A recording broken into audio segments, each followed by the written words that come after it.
Hi guys, welcome to Tiffin Talkies. So 1000 subscribers complete అయిపోయాయనమాట. మీ అందరికీ చాలా చాలా థ్యాంక్స్. ఇంకా ఎవరైనా సబ్స్క్రైబ్ చేసుకోకపోతే వెంటనే సబ్స్క్రైబ్ చేసుకోండి. మంచి మంచి జెన్యూన్ కంటెంట్, ఇంకా మంచి మంచి ఫిలిం అప్డేట్స్ ఇస్తుంటాను అనమాట. సో ఇది మన ఫస్ట్ వీడియో. ఏమో చిన్న చిన్న తప్పులు మేబీ ఉండొచ్చు, ఒకవేళ ఉంటే కామెంట్లో చెప్పండి మీరే. So OG cinema director Sujeeth గారు కూడా సేమ్ పాత డైరెక్టర్లని ఫాలో అవుతున్నారు. చాలా మంది పెద్ద పెద్ద డైరెక్టర్స్ లైక్ వి వినాయక్ గారు, పూరి జగన్నాథ్ గారు, మురుగదాస్ గారు, వీళ్ళందరికీ ఒక పర్టికులర్ లొకేషన్ తో చిన్న అటాచ్మెంట్ ఉండదు అనమాట. సో సుజిత్ గారు కూడా అదే వేలో వెళ్తున్నారేమో అనిపిస్తుంది మేబీ. ఎందుకంటే సాహోలో ఆల్రెడీ బాంబే బ్యాక్ డ్రాప్ చూస్ చేసుకున్నారు. సో ఓజీలో కూడా బాంబే బ్యాక్ డ్రాపే ఉంటది. యంగ్ డైరెక్టర్ కాబట్టి బాంబే చూస్ చేసుకున్నారు. ఓజీ అంత పెద్ద హిట్ అయింది అని చెప్పలేం, కానీ ఓజీకి ఒక మంచి ఫీల్ రావడానికి, లేదంటే ఓజీలో ఒక స్టోరీ లేకపోయినా మనం అందరూ అంత బాగా కనెక్ట్ అవ్వడానికి పవన్ కళ్యాణ్ గారు ఎంత ప్లస్, ఆ బాంబే బ్యాక్ డ్రాప్ చూస్ చేసుకోవడం కూడా అంతే ప్లస్. సో ఇలా డైరెక్టర్స్ కి కొంతమందికి కొన్ని కొన్ని లొకేషన్స్ తో అటాచ్మెంట్ ఉండదని చెప్పడానికి చాలా ఎగ్జాంపుల్స్ ఉన్నాయి. సో ఇప్పటి నుంచే కాదు, మనం చాలా రోజుల నుంచి పాత సినిమాలు లాస్ట్ ఒక 20 ఇయర్స్ 25 ఇయర్స్ చూసుకుంటే కనుక బాంబే సినిమాకి, లేదంటే బాంబే లొకేషన్కి, కలకత్తా లొకేషన్కి చాలా మంచి మంచి ఎగ్జాంపుల్స్ ఉన్నాయన్నమాట. చాలా ఎట్లా, సో ఏ విధంగా అంటే ఆ లొకేషన్స్తో ఆయా డైరెక్టర్లకి ఒక మంచి ఎమోషనల్ బాండింగ్ ఉండిపోతుంది అనమాట. అది ఎంతలా అంటే సినిమా ఎలా ఉన్నా సరే ఆ సినిమాలో ఆ లొకేషన్స్ ని చూస్ చేసుకొని ఆయా హీరోలకి ఏవైతే ఎలివేషన్స్ ఇస్తారో ఫ్యాన్స్ కి కానీ, లేదంటే నార్మల్ ఆడియన్స్ కి కానీ మంచి కిక్ ఇస్తాయి అనమాట. సో ఓజీలోని చూసుకుంటే బాంబేలో ఎన్ని లొకేషన్స్ ఉన్నాయో, సరే బాంబే అయితే మనం చూడలేదు, అంటే నేనైతే చూడలేదు, మేబీ మీలో చాలా మంది చూసి ఉండొచ్చు, ఆల్రెడీ బాంబేలో ఉన్న వాళ్ళు కూడా ఉండొచ్చు. సో బాంబే బొమ్మ ఎందుకు అంటున్నానంటే అది ఆల్రెడీ పీరియాడిక్ డ్రామా కాబట్టి అందులో బాంబే అని మెన్షన్ చేస్తాం, ముంబై అని మెన్షన్ చేయరు. ముంబై అంటే ఇప్పుడు ఆల్రెడీ అదంతా ఎంత చేంజ్ అయిందో, పాత ముంబై ఎలా ఉండేనో, ముంబై ఇప్పుడు కొత్త ముంబై ఎలా ఉందో మనకు తెలియదు. బట్ మనం సినిమాల్లో చూసి ఓకే ఈ లొకేషన్ చూపించగానే ఓకే మనం ముంబై అని ఫిక్స్ అయిపోతాం, ముంబై అని ఫిక్స్ అయిపోతాం. లేదంటే హౌరా బీచ్ చూపిస్తే మనం కోల్కతా అని చెప్పేసి ఫిక్స్ అయిపోతాం. ఇవన్నీ మనం సినిమాలో చూసుకున్న లొకేషన్స్ అయినా, బట్ సినిమాలో ఆ లొకేషన్ చూసినప్పుడు ఒక మంచి ఫీల్ ఇస్తుంది. ఎగ్జాంపుల్ ఎలా అంటే, నాకు పాత సినిమాలు అంటే చాలా చూసిన, మనం పవన్ కళ్యాణ్ గారి ఖుషి సినిమా చూసుకుంటే ఆల్రెడీ అందులో హీరో ఇంట్రడక్షన్ స్టార్ట్ అవ్వడమే కోల్కతాలో స్టార్ట్ అయిపోతుంది. అంటే అదే ఇంట్రడక్షన్ సీన్ మన తెలంగాణలో కానీ, లేదంటే ఆంధ్రప్రదేశ్లో కానీ ఎక్కడైనా తీయొచ్చు, బట్ ఆ ఫీల్ వస్తుందా అంటే అది సినిమా ఆల్రెడీ హిట్ అయిపోయింది కాబట్టి. సో వస్తుందా రాదా అనేది మనకు తెలియదు, బట్ ఆ సినిమాలో కోల్కతా బ్యాక్ డ్రాప్ యూజ్ చేయడం వల్ల ఒక మంచి ఫీల్ అయితే వచ్చింది. అంటే ఫస్ట్ ఫైట్ కానీ, లేదంటే ఫస్ట్ సాంగ్ కానీ, సో ఒక మంచి ఫీల్ ఇచ్చింది. అంటే ఇప్పుడేం ఇందాక చెప్పినట్టు ఇప్పుడేం కొత్త కాదు. మణిరత్నం గారి నుంచి అంతకంటే ముందు నుంచి కూడా ట్రెండింగ్ స్టార్ట్ అయ్యేది. నేను అబ్జర్వ్ చేసిన అంటే మణిరత్నం గారు స్పెసిఫిక్ గా కొన్ని లొకేషన్స్ చూస్ చేసేసుకుంటారు. కొన్నాళ్ళ పాటు ఆ లొకేషన్స్ తో ట్రావెల్ చేసి ఇన్స్పైర్ అయిపోయి కొన్నాళ్ళు అదే లొకేషన్స్ లో, అంటే మణిరత్నం గారి సినిమా అంటే ఖచ్చితంగా ఈ లొకేషన్ ఉంటది అని చెప్పి ఫిక్స్ అయిపోయే ఆడియన్స్ ఇప్పటికీ చాలా మంది ఉన్నారు. ఎగ్జాంపుల్ తీసుకుంటే మణిరత్నం గారి సినిమాలు అంటే చుట్టూ కొండలు, మంచు కొండలు, చల్లని గాలి, లేదంటే వర్షం పడతా ఉంటది. సో మాక్సిమం సినిమాలన్నీ అలాగే ఉంటాయని చెప్పి రోజా సినిమా కానీ, లేదంటే బాంబే సినిమా, లేదంటే దళపతి సినిమా, ఇలాంటి గీతాంజలి, ఎస్పెషల్ గా గీతాంజలి సినిమా చూసుకొని ఇవన్నీ చూస్తుంటే ఓకే మణిరత్నం గారి సిగ్నేచర్ అని చెప్పి మనం చెప్పేస్తాం అనమాట. సో గ్యాంగ్స్టర్ డ్రామా అనేటప్పటికీ కలకత్తా లేదంటే ముంబై ఖచ్చితంగా, బాంబే ఖచ్చితంగా ఉండాలన్నమాట. లేదంటే టిఎఫ్ఐ బానిస అంటే మనలాంటి ఆడియన్స్ ఒప్పుకోరనమాట. ఒక గ్యాంగ్స్టర్ డ్రామా తీసుకెళ్లి మలయాళంలో, లేదంటే ఒరిస్సాలో తీస్తాం, లేదంటే బీహార్లో, లేదంటే యూపీలో వెళ్ళి తీస్తామని చెప్తే ఆడియన్స్ ఒప్పుకోరు అనమాట. సో ఇది ముందు నుంచి తరతరాలుగా వస్తున్న ట్రెండ్ అనమాట. ఎగ్జాంపుల్ మణిరత్నం గారి కల్ట్ క్లాసిక్ నాయకుడు సినిమా తీసుకుందాం. నాయకుడు సినిమా స్టార్టింగ్ నుండి లాస్ట్ వరకు కంప్లీట్ గా ముంబై బ్యాక్ డ్రాప్ లోనే ఉంటది. ముంబైలో ఉండే అండర్ వరల్డ్ మాఫియా, సో దానికి సంబంధించినవన్నీ చూపిస్తారు. ఈ సినిమా ఇప్పుడు చూసినా కూడా చాలా చాలా ఫ్రెష్ గా ఉంటది. ఎవరైనా చూడకపోతే చూసేసేయండి. సో సినిమాలో ముంబైలో చూస్ చేసుకున్న కొన్ని లొకేషన్స్ ఉంటాయి, ఐకానిక్ లొకేషన్స్. ఇప్పుడు సినిమాల్లో కూడా చూసినా కొద్దిగా అటు ఇటుగా మార్పులు ఉండే ఛాన్సెస్ ఉంటాయి, బట్ ఆ సినిమా చూసిన వాళ్ళు ఓకే ఈ సినిమాలో సీన్ ఈ సినిమాలో ఇన్స్పైర్ అయి తీశారని అనుకుంటారు, అది వేరే విషయం. సో ఇప్పుడు మనం బ్యాక్ డ్రాప్ గురించి మాట్లాడుతున్నాం కాబట్టి ఖుషి సినిమాలో కూడా ఆల్రెడీ సేమ్ కలకత్తా లొకేషన్ చూపించారు. సో అలా స్పెసిఫిక్ గా ఈ లొకేషన్స్ ని చూస్ చేసుకున్న డైరెక్టర్లు చాలా మంది ఉన్నారు. ఎస్పెషల్ గా వివి వినాయక్ గారు సినిమాలు అంటే ఒక తీసింది మహా అయితే కోల్కతాలో ఒక 2-3 సినిమాలే అవ్వచ్చు, బట్ వినాయక్ గారి సినిమాలు ఖచ్చితంగా కోల్కతా బ్యాక్ డ్రాప్ ఉంటది అని మనం ఈజీగా చెప్పేసుకుంటాం. ఫర్ ఎగ్జాంపుల్ లక్ష్మి సినిమాలో సెకండ్ హాఫ్ మొత్తం కోల్కతా బ్యాక్ డ్రాప్ లోనే ఉంటది.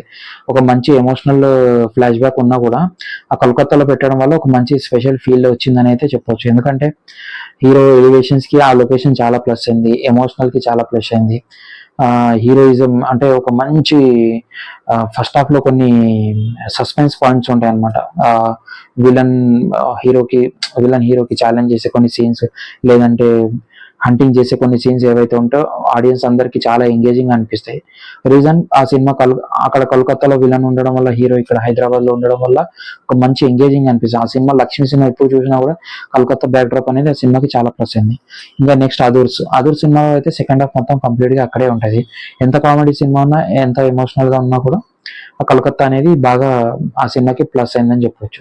ఇంకా నాయక్ సినిమా వస్తే, నాయక్ సినిమాలో సెకండ్ హాఫ్ హీరో ఎలివేషన్స్ కానీ, లేదంటే హీరోకి సంబంధించిన ఫ్లాష్ బ్యాక్ సీన్స్ కానీ, ఇవన్నీ నాయక్ సినిమాకి చాలా ప్లస్ అయింది. ఒకవేళ కలకత్తా బ్యాక్ డ్రాప్ పెట్టకుండా హైదరాబాద్, విశాఖపట్నం లేదంటే హైదరాబాద్ ఇంకేదైనా లొకేషన్ పెట్టేస్తుంటే అంత ఫీల్ వచ్చేది కాదనేది నా ఒపీనియన్ అన్నమాట.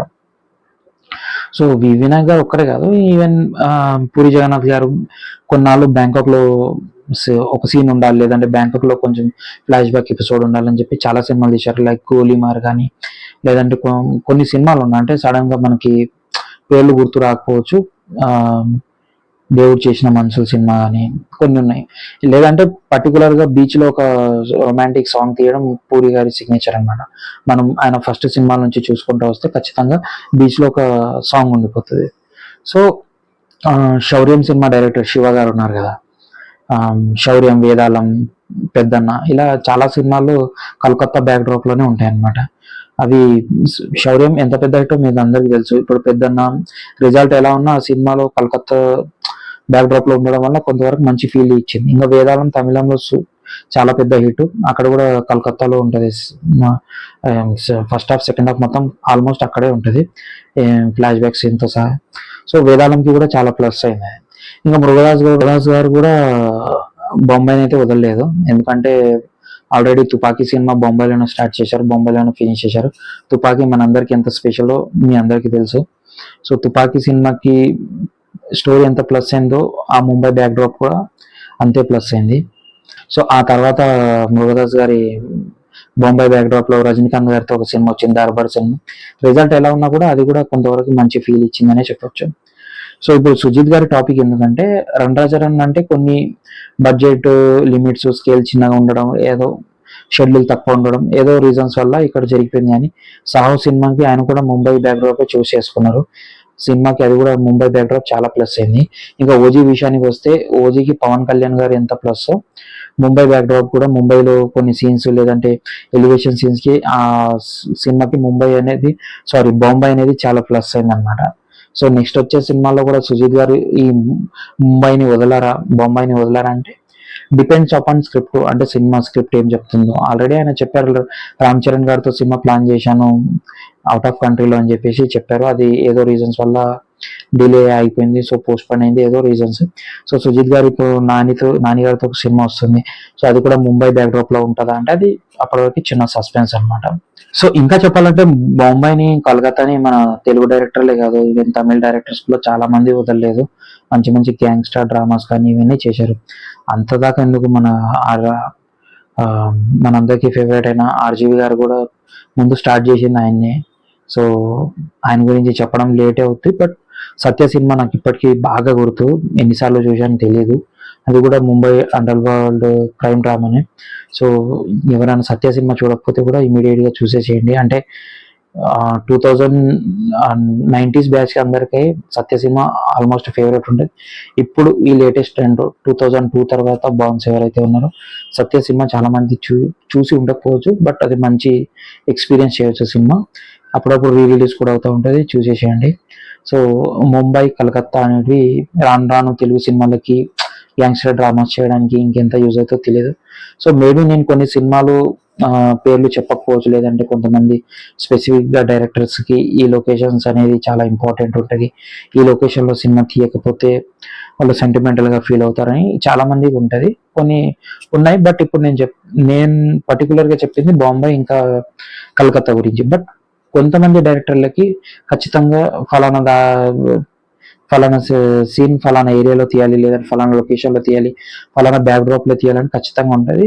పాత డైరెక్టర్స్ని చూస్ చేసుకుంటే వంశీ గారికి గోదావరి అనేది బాగా సెంటిమెంటల్.